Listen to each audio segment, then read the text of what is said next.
Okay, hello everyone. I'm gonna start sharing my screen now. You tell me if you can see it. Yes. Welcome everyone to today's session. I am Niharika, your admin. We have with us our presenters, Paola and Priscilla. Okay. Over to you now, Priscilla and Paola. Yeah. Well, I don't know why my video doesn't work. Can you see me? No, we are unable to see you. Let me see very quick if I can fix it, and now we'll start like this. Sure. Oh well, let's go, and then maybe I'll fix it as we go. Well, welcome everyone. Thank you so much for being here with us today at this workshop called "You Towards Sustainable Planet." We are Paola and Priscila, and today we're going to be talking about how youth can be involved with SDGs and how even young people can join this cause through simple activities that are accessible for us all, and how we got involved to our project SDGs in Action CIDEP. Okay, so first of all, I want to introduce ourselves a little bit more. As I said, we're Paola and Priscila. We're both high school graduates from Mexico. And well, we're very passionate for MUN models, for different things related with international affairs, international issues. And well, we are the founders and main members of SDGs in Action CIDEP. And well, now Prissy is just going to tell us a little bit very briefly about why the SDGs are so important. Hi everyone. Yeah, as Paula mentioned, I'm going to tell you just very briefly because you may already know this. Okay, the Sustainable Development Goals are the purpose of the 2030 agenda. These goals existed after the Millennium Goals, which its due date was on September 2015. And Sustainable Development Goals provide a shared blueprint for peace and prosperity for people and the planet now and into the future. Okay, Paula, can you put the next slide?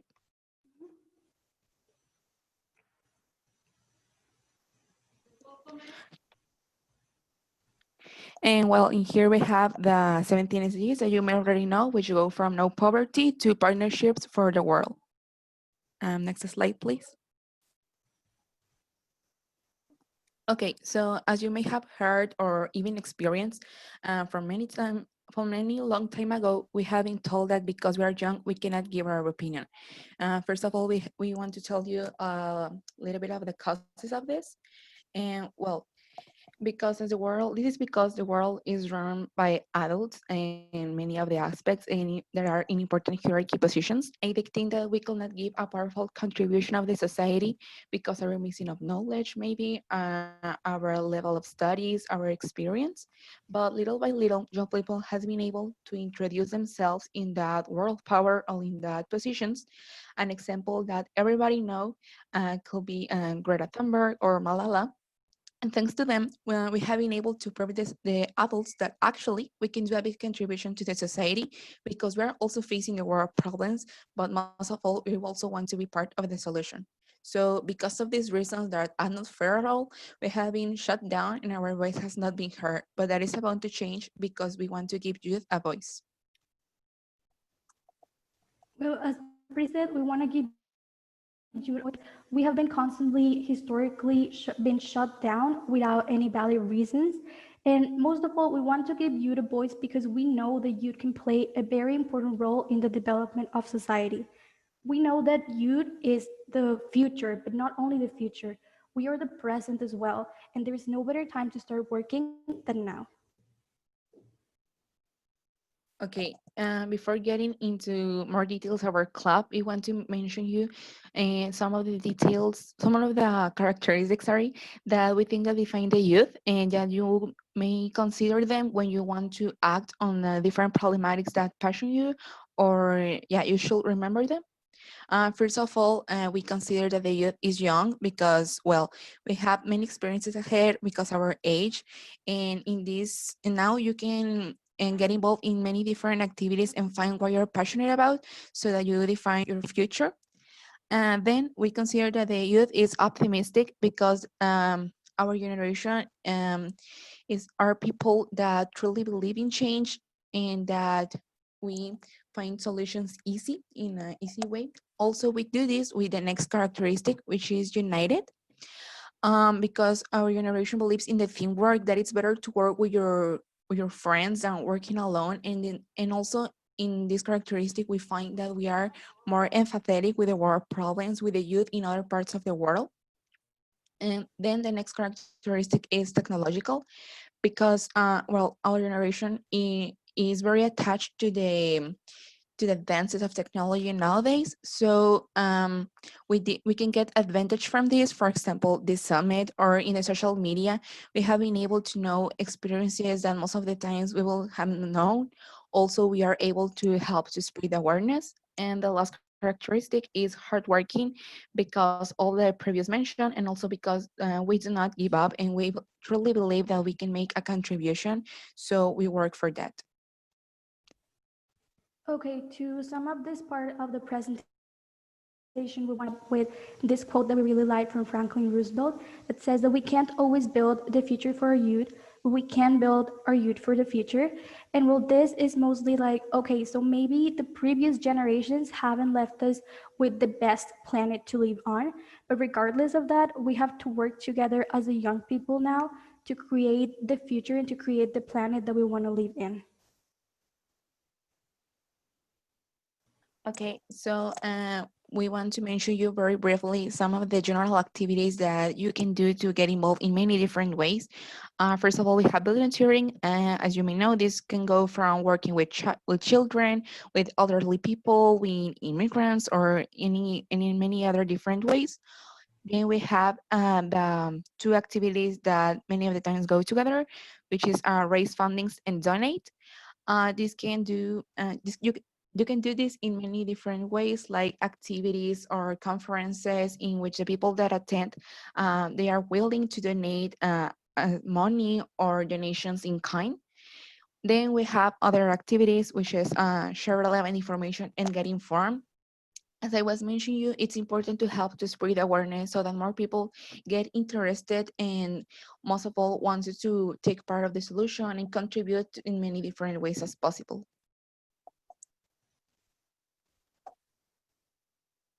Okay, so also I wanted to invite you, besides all these activities that Priscilla already said, to get your community involved because this is a very, very important step into creating awareness for the SDGs in general. And also we wanted to tell you a little bit about how we got our community involved through our project SDGs in Action CDEP. So first of all, how it all started. So as I told you, Prissy and I are very passionate for MUN and MUN conferences. So in one of the conferences that we attended a couple years ago, we discovered something that we thought was a very big problem. So normally we would kind of understand why people outside of the MUN community don't really know about the SDGs. For example, if my mom or people in my family didn't know about the SDGs, I would kind of understand why. I mean, I would want them and I hope that they knew about it, but it's kind of understandable that maybe they don't know what they are because they're not very involved with all of that environment. Um, Regardless of this, we were very like shocked that inside the MUN community, people didn't know about them because you would expect that people that are constantly researching about international issues would know what the SDGs are. So we saw this as a very big problem and we wanted the SDGs to be more recognized in our community. We were determined to change the situation and make a difference, at least at a local level, starting by our own community. And so we created SDGs in Action CDEP. CDEP because that's the name of our high school. And the main purpose of this project was to promote the 2030 agenda of the UN. And well, our main goal in what we work for is to ensure that people are aware of the SDGs and understand the important role that they play as a part of society. We want them to understand that this is not only the job of ambassadors or governments, but that we need everybody's help to actually achieve the SDGs. And while our main goal is to transform this awareness that we want to create in people into more tangible actions, this through activities, conferences, campaigns, etc. And well, in a nutshell, that was the main idea, to start by creating awareness and then transforming that into more activities. And that's why we called it SDGs into Action. So we made our research, we talked to several people that we thought could help us. We created an action plan for the club and started by planning a couple conferences and some activities that we truly felt people in our community would be interested on. Now, why is it important? Why do we consider that our project is really important and that it helps to contribute to the SDGs? So first of all, we believe that once people recognize the SDGs, they can actually start sharing them with other people. And this, even unconsciously, will help to make these people start including the SDGs in their daily lives. And in this way, well, they can contribute to their achievement. And eventually, we believe that this will create a long-term commitment chain because as more people are aware of the SDGs, more people start making a commitment to the cause. And while especially in our case, in our project, we felt that one of the most important parts of this project was that we were also setting this path for other people to contribute. Because as I was telling you, this wasn't a subject or an issue where there was a lot of awareness. So this was a very, very important step that somebody had to do to begin bringing awareness to it and creating a path for others to have an easier access to contribute.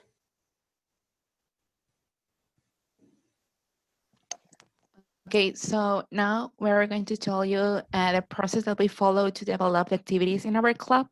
Here are the first steps, which are the first one is think of an SDG you want to contribute to. The step number 2 is think of an activity. The step number 3, take it to the action. And step number 4, don't forget to create awareness. And now I'm going to explain it more deeply. In the next slide, you can see the step number 1. As I mentioned, think of an SDG you want to contribute to. Well, you can choose any of the 17 SDGs. You can choose your favorite one or SDG or a goal that the people in your community or your school doesn't know about, so that with your activities that you are going to do, you can increase the conscious or awareness about that goal. It's important to have clear which goal you are acting on, so that when you design the activity, you don't end up deviating from the original target. Then in the step number 2, we have think of an activity. Every goal impacts different in every country and every city.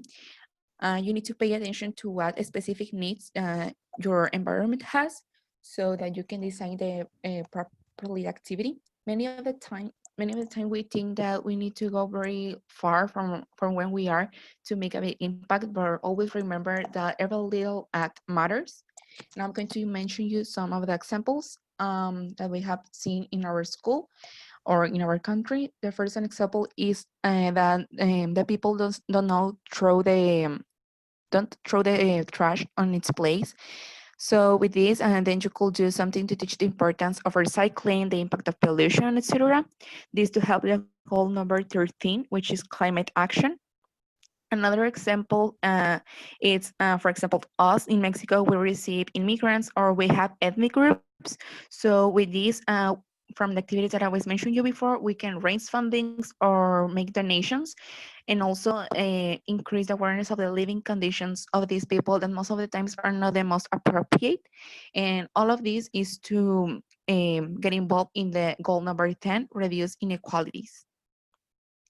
Okay, then in the step number 3 is take it to the action. Now that you have cleared your goal and a specific way in which you're going to approach it from your community, it is crucial that you do the activity, take it to the action with your friends, and talk to the coordinator or an adult that is going to be with you.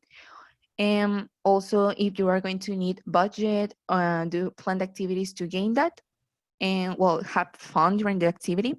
But the most important thing is the step number 4, as Paola was mentioning you, that was the purpose of our club, to increase awareness of all the SDGs and the different ways in which we could contribute to the Agenda 2030. So that's step number 4. Don't forget to create awareness. The people that is working with you, your friends that gained you to do the activities, always tell them and remember them that what they are doing is to a specific target and to a bigger plan, the 2030 agenda. Okay, so now I'm going to tell you these steps apply to an activity that we did the last semester. We choose the step number three, the goal, sorry, number 3, which is good health and well-being. And then we choose a specific target 3.4 in the aspect of mental health, because at least in our school, the mental health topic, it's not very desired to talk about it. The people is ashamed to talk about it. So that's why we decided to contribute to that. And in the next slide, we just can see some of the activities that we did to all of these. And first of all, we realized a conference where we taught the participants about the importance of mental health as much as physical health, and in how it is accomplished by the SDGs. And at the end, we did a mindfulness activity with all the attendants. Then we invited those attendants to go to the backyard of our school where we had a mural, and in there they had to paint it their hand, and above they had to write a message about, well, a positive message for someone that could be dealing with tough times or difficult times. And the purpose of this mural was that it was going to be delivered to a junior high school. So we did that when we finished activity in our school. We went to a junior high school, and in there we also taught those students about the importance of mental health, and we'll leave the mural in there. And through all this activity, we made sure that the people that was joining us in any of the schools, we were sure to mention that all of this was part of the goal number 3, good health and well-being. And well, all of this to contribute to the bigger plan, as I was mentioning you, the Agenda 2030. Okay, so now I wanted to talk very briefly about organization and roles in case you do want to pursue the club, because I know one of the trickiest and hardest parts, especially when you're starting, is to know how to organize yourself and how to distribute different roles. So I'm going to go very briefly through them because I know that it totally depends and it's more specific to your school and the people that you're going to work with. But still, we wanted to add it just because we thought that it would be easier for you to have something to look up to in case you do want to pursue something like this. So these are the basic 6 roles that we have. First of all, we have the president and the vice president. President represents the team in front of the directors or the teachers, and also organizes the meetings and delegates different activities to make sure that every member of the team knows what they should be doing. Next, we have the vice president, and this person works side to side with the president. So it also represents the team and covers for when the president can't be there, as well as keeping track of the agreed plans and the duties of each member.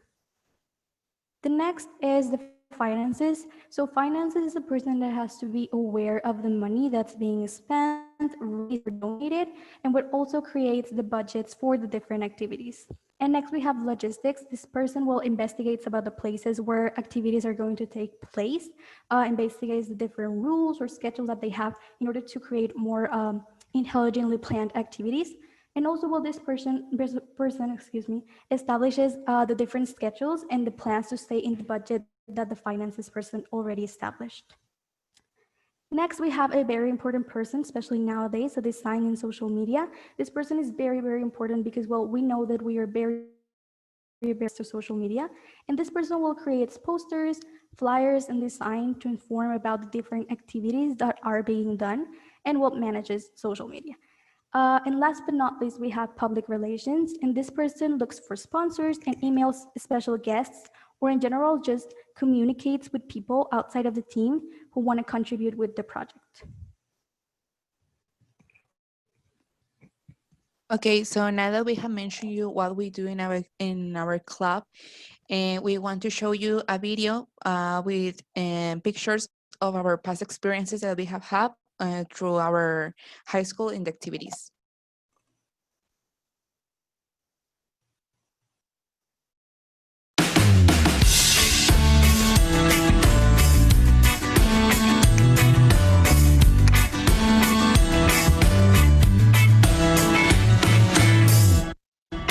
There's a bright new star that's shining. Can you see its light? And it's pointing in one direction. I just know it's right. There are 17 goals to strive for, and the road is long. But maybe this is what we were meant for. We're 7 billion strong. Can this finally be our time? Can these 17 goals, all right. We love the SDGs. We love the SDGs. And in poverty and hunger, living healthy lives, education and equality go side by side. We love the SDGs. We love the SDGs. Taking care of all the life in the ocean and land, clean energy and water, they go hand in hand. We love the SDGs. We love the SDGs. An economy that gives us what we all really need. Green cities, green products, and a lot less greed. We love the SDGs. We love the SDGs. Now we have to come together, live in justice and peace. Turn dream into reality for you and me. The nations have met and spoken, and the words ring true. Whether words turn into action depends on what we do. They're talking of transformation, a whole system's view. But whether we can hold the whole planet in our hearts and minds depends on me and you. Like birds who have stretched their wings. Take these 17 goals and sing. We love the SDGs. We love the SDGs. And in poverty and hunger, living healthy lives, education and equality go side by side. We love the SDGs. We love the SDGs. Taking care of all the life in the ocean and land, clean energy and water, they go hand in hand. We love the SDGs. We love the SDGs. An economy that gives us what we all really need. Green cities, green products, and a lot of the SDGs. We love the SDGs. Now we have to come together, live in justice and peace. Turn dream into reality for you and me. And for everyone, and the ones who come after us.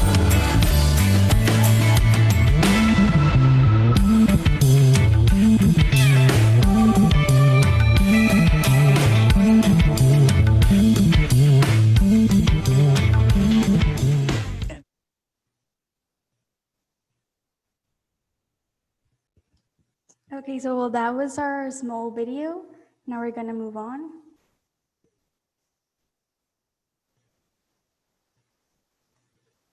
And okay, we wanted to include this part of the lessons that we learned because not everything was as pretty and perfect as maybe the pictures show. There are some things that we did get right on our first try and some others that we had to learn the hard way. So we're here to talk about those in case you do want to pursue something like this, so that experience. So this first is called our first 6 steps, unknown but motivated. And well, this is the story of our very first meeting as a club.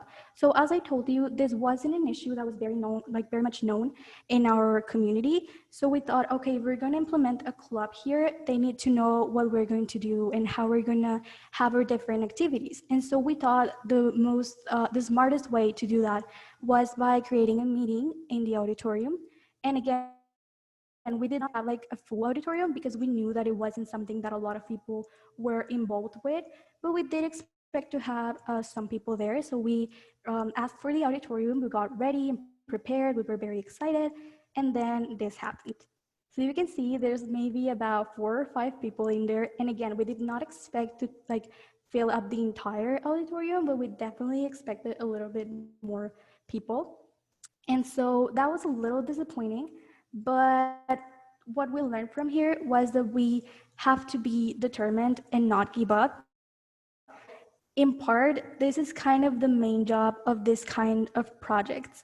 You want to bring awareness to something that not a lot of people know about. So your job is to make them want to hear what you have to say. And well, be determined, don't give up. It gets better with time, I promise. The next is to focus on what your community needs. So this is also kind of going along with what I just said previously. It's a lot more likely that you will have people being if you do something that your community needs. And this is to sum it up with the phrase, think global but act local. So for example, let's say you found this very amazing campaign for cleaning the oceans and you're very excited about it and you want to implement it.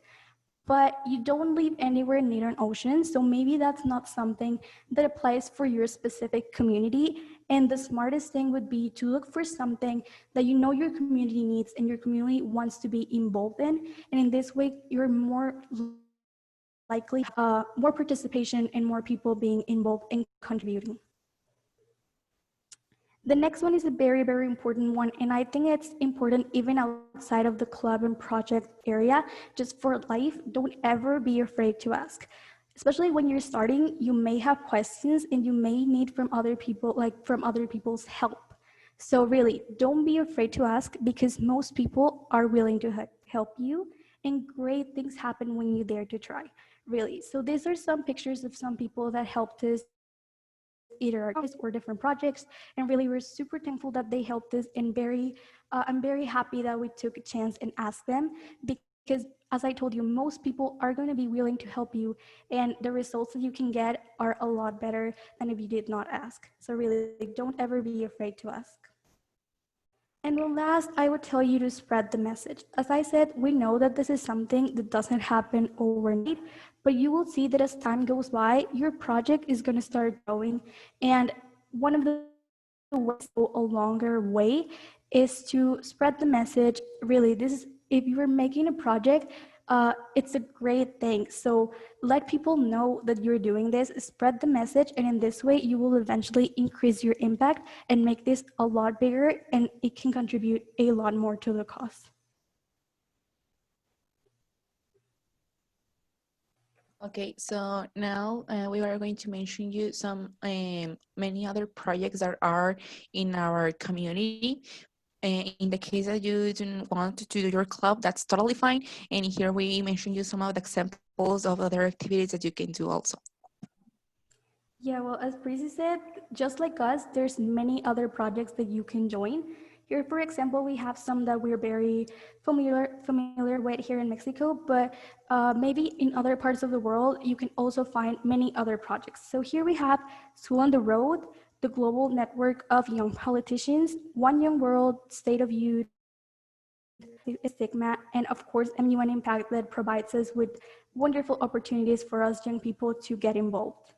So today we wanted to talk to you a little bit more about School on the Road. That's a project we're very near to.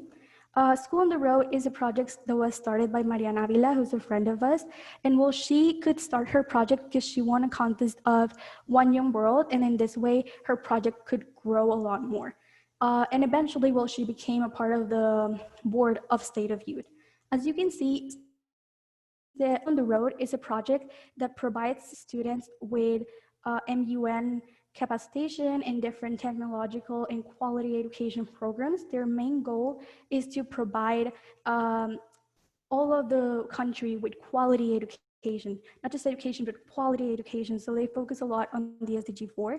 And well, their main place where they want to impact is on rural areas.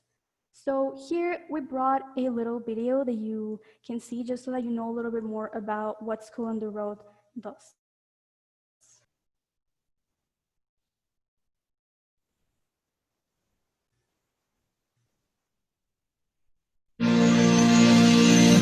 En un mundo en constante movimiento, todos recorremos caminos distintos, en los que la educación y oportunidades deben llegar a todos por igual. School on the Road es un proyecto que se trata de llevar la educación a zonas marginadas, tanto en zonas rurales como en zonas urbanas.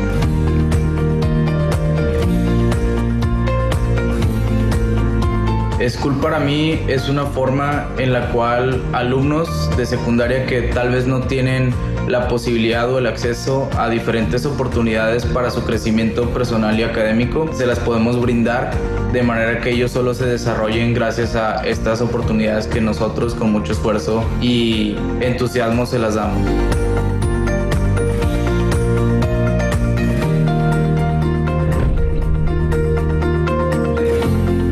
En School on the Road es importante, ya que como México, como en todo el mundo, enfrentamos problemas de acceso a las tecnologías y a la educación. Es por ello que School on the Road abre puertas para que todos puedan vivir esta experiencia que les permita ver el contexto educativo tanto como a nivel local, tanto como a nivel internacional.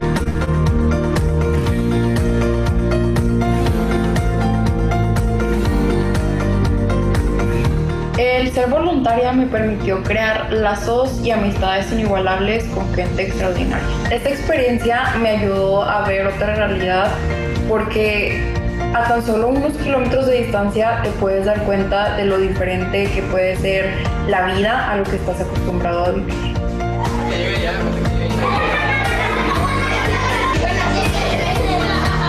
Nos llamamos School on the Road porque para nosotros la educación es un camino. A algunos nos toca cruzarlo en coche, a otros nos toca cruzarlo descalzos. Nuestra idea es cruzarlo juntos, apoyarlos porque juntos es más fácil. Únete. Únete. Únete. Únete.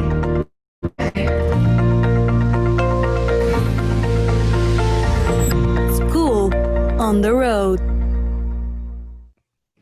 Okay, so that was School on the Road. Now we're going to move on to the next part of our presentation. If you want to know a little bit more about them, you can also check them on their Instagram page in School on the Road.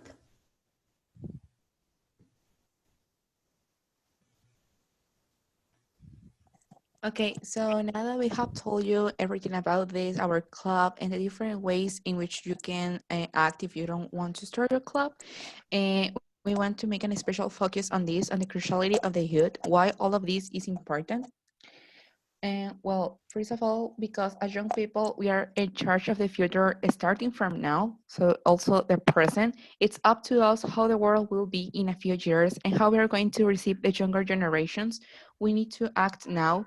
Maybe you can start doing a huge impact, but always remember that every little activity matters and that you can make a big impact. Then you may understand that you're privileged for knowing this information. So it's crucial that you take part in this plan because there are a lot of people that do not have access to this information, to this, the existence of these projects, of the SDGs. So it's important that when you know something, you share with others so that the community, the people can grow. Then it's important that you understand the SDGs in order to know how to accomplish them, understand what's its purpose and what they are looking for so that you can take part of them. Because you should remember that this is not just a work for the ambassadors or representatives, and anyone from the youngest to the oldest can contribute and must do it because we are all in this world and we are all interested in having a better future. And then at the end, always remember that if you have understand this, remember that we are all together in this and united will be able to accomplish the goal or the objective of the Agenda 2030, which is to get into a better future. Okay, so now in here, we have a little recap of the steps on how to get started. In the case you want to do your club, first of all is research about SDGs, as I was telling you before, comprehend how they work, then gather your friends and distribute roles. As Paola was mentioning you, the positions or the different positions that we have in our club, distribute the roles and tell everyone what they're supposed to do and get along with them. Then contact your coordinator. It is always important because you're going to do the club in your school where you need someone, an adult to be in charge of. Also contact your coordinator like in the outside, the one who's going to get you in touch with the different places where you're going to go to do your activities. Then plan the activities, follow the steps that we gave you, and also distribute activities like one activity per month. That was what we did when we were in high school. Then the last step, open your own club and take the SDGs into action.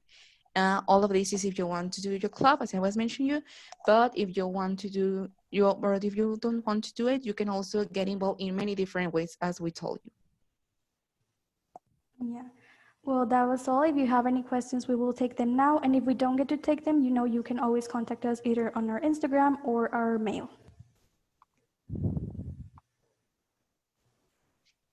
I'd like to thank our presenters, Paola and Priscilla, excuse me, for their presentation. We have about 10 minutes for questions. I do know there are some in the chat, so our admin will help go through those and call people out, and you can unmute yourselves and ask your questions. Thanks. Thank you, Paola and Priscilla. So our first question. is from Anita O from the UK. Could you please unmute yourself? Okay, thank you. Thank you for your presentation. It was really informative and inspirational. I was just going to ask, how do you fundraise effectively for your club? Because I was wondering how to fundraise effectively and make sure that people actually engage with your fundraiser. Okay, thank you. Well, I can go first, and maybe Prissy may want to add something to that. Well, when we started with fundraising, first of all, you want to think on something that your community is going to want to buy, you know?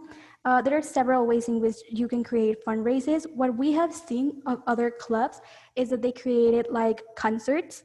For example, the Girl Up in our high school, the Girl Up Club in our high school, they had these events where they invited different bands to play at like the field in the gym. And well, that helped them a lot to fundraising. For us, we sold different things. We had several bake sales, and we also created like some SDG inspired merch, kind of, to say it in a way. We had like different bracelets and t-shirts and stickers and stuff. So just think of something that your community and people in your school are going to want to buy, so that you can help fundraise and have some money to create your activities. Thank you.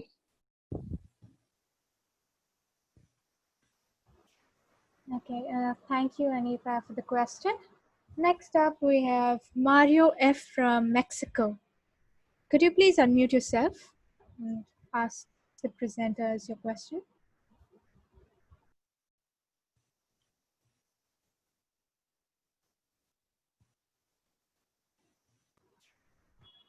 Oh, hi. My question will be, how did you design the organigram? Or how did you decide how it's going to be divided or organized the roles? Okay, thank you for the question. Well, in our school, we follow the different roles that all the clubs should have. Like, in order to establish a club in our high school, you have to have those roles. So when we had our friends gather, we saw the different qualities that they have. Like, I don't know, you are good in math, so you should go to the financial. You are good in the social media and designing, so you should go to the publicity part. So that's the way we divided the roles. I hope that answers your question. Okay, gracias. De nada. Thank you, Priscilla. Next, we have Diego A from Mexico. Could you please unmute yourself?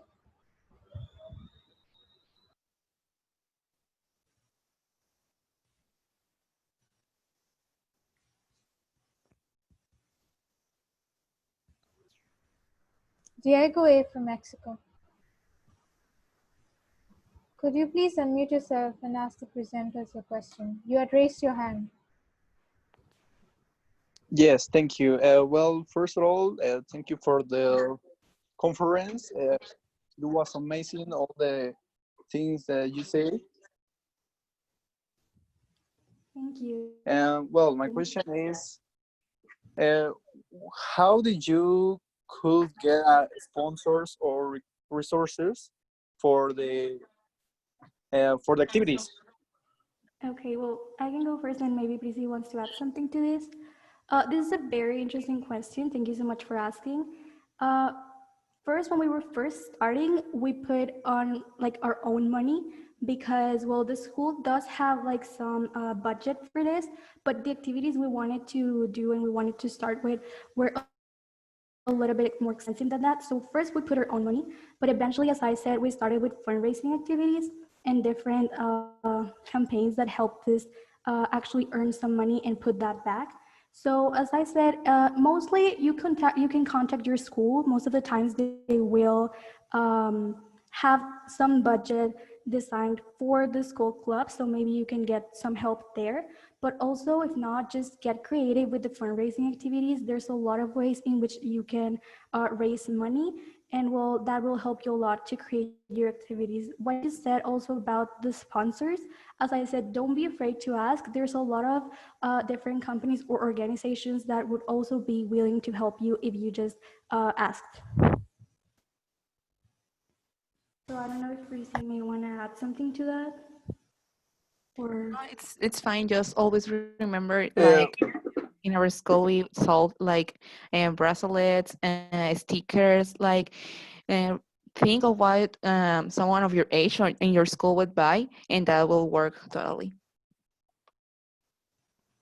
Thank you, Diego, for this question. Now we have, I apologize if I mispronounce your name, Muzamil A from Qatar. Yes, hello. Thank you very much for your presentation, very inspiring. So my school's MUN club has done a lot of charity events and fundraising, but every year we start off with like a number of participants, but by the end of the year, we barely have any. And I think this kind of holds us down from doing more MUN impact projects. How do we continue doing as much work in the same amount of time and still have people joining us? Because I feel like people lose their interest once they're like told to do work. Okay, thank you to your question. That was something that also we faced. Well, in our case, what we did, I don't know if you remember, but Paola mentioned that we were in the IB program. So as part of it, the students needed to do say certain activities as part of a social service. So we took that activities, and I don't know, the students need to do something related to recycling. So we taught how to accomplish that from the SDGs, you know? So when we taught that activity, well, everyone was interested because they wanted to gain that hours of social service. I know it sounds tricky, but that's the way how you gain the people like attached at the first time. And maybe when they saw that activity, that they really like the club. So in the next activities, they will just by themselves while willing to participate. I hope that that answers your question. Yes, thank you. Thank you for this question. Next, we have Valeria A from Costa Rica. Hi. Well, my question is how you're handling the club in times of pandemic and quarantine, and like how often do you do meetings and how your projects have changed with this situation? thank you for your question. That's a very interesting question. Lately, what we have been doing is using a lot more the social media platform. That's a very, very great advantage that nowadays we have as clubs and as just people with projects. We have this great advantage that we can use social media, or also you asked about how we do the meetings. Well, we use a lot more like the virtual platforms such as Zoom, and also getting engaged with projects like this one from MUN Impact is just a way to keep our club alive, to say it in a way, and to keep on going with activities as we can in virtual platforms.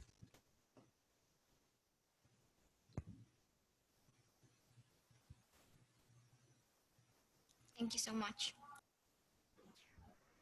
Thank you for that question. Next, we have Sebastian L from Bolivia. Could you please unmute yourself? Okay, thanks. Good morning. I'm Sebastián Lopera from Bolivia. I have my own club in my school, but it's my last year. Your club is obviously bigger than mine, but and my school's is the owner of the club, so I can't expand this for other students from other schools. But I want to ask, how can I grow this and delegate the task to other person, because it's my last year in high school. So I'm leaving this year the president position of the club. What do you recommend me to grow this club? It's about robotics and education. I love robotics, and I think it's uh, a good way to learn in general. Okay, thank you for your question. That sounds interesting, your club. And well, that's something that we face also. In our club, in our school, we always have like the different clubs have to have like the roles, like the chair, they always have to have one chair that is like in the in the lower grades, so that when we leave school, the lower chair, for say like that, gains in the charge, you know. So I recommend you to do that. Like, if you have the roles also, like those people search for younger ones that they know that they could get the role well done. And also that you say that how to expand your club. Well, I think that you can leave your like you don't have to leave your school. Yeah, as I told you, you should just leave the younger chair in your school, but you can also do it outside, like to have two clubs. You understand you know what I mean? Like also do it outside. Like that was what we did also. I hope that that answers your question. Yes, that's amazing. Thank Yeah, you. just before we move on to the next question, congratulations on your club. It sounds very, very interesting. And well, as Prissy said, it's just a matter of really keeping in mind that you want to keep contributing. You don't necessarily need to be on your school forever. You can keep on contributing with the SDGs even if you're not on your school anymore. Yeah, obviously. Could I add something, please? Yeah. Uh, Sorry, Oh, well, yeah, right. unfortunately, it's already time up and we have to close this workshop. But thank you so much for your immense participation and question. I would like to hand it over to Nicola for some final words. Thank you very much. Thank you, Paola and Priscilla, for the presentation. It's very interesting. My students run an NUN Impact Partner Club at our school. You can find the details on the NUN Impact website. And to start the club, I mean, there just needs to be one or two of you. And for those of you out there, it does change. My first year I had 5, last year I had 17. This year I'm down to 6, so it's going to change each year and you just have to go with the flow and plan ahead a little bit and have people, students younger than you, coming up behind you. I have dropped in the chat the link to our impact blog on our conference website, NUM Bilbao. You can see the activities that we've been doing, and they don't need to be very complicated activities. Every little bit helps. So with that, I'd like to say thank you to all of you for joining us. I'd like to say thank you to the interpreters, and we are going to have to close this session and move on to session 17. Have a nice day, everyone. Bye. Thank you.